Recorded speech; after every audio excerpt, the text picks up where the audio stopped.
katsoimme äsken viidiä ja huomasimme, että meidänkin kotona tapahtuu. Jaakko, olen kuullut juttua, outoja asioita kuulemma tapahtuu täällä. Siis se on ihan oikeesti totta. Aina kun mä tuun tänne huoneeseen ja tuun tänne seinä ohi tai julistin ohi, niin mä tunnen sellaista ahdistusta ja painetta täällä. Ja sit muutenkin aina kun mä kävelen tänne, niin tavarat leijailee ja mä laukeilen itsestäni.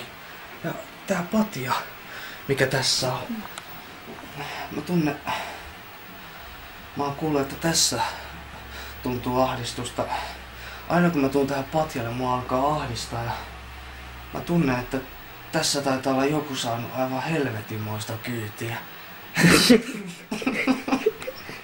Kyllä se varmasti ihan niinku, kyllä se niin olla. Kyllä musta tuntuu, että tää on niin helvetin kummallinen paikka.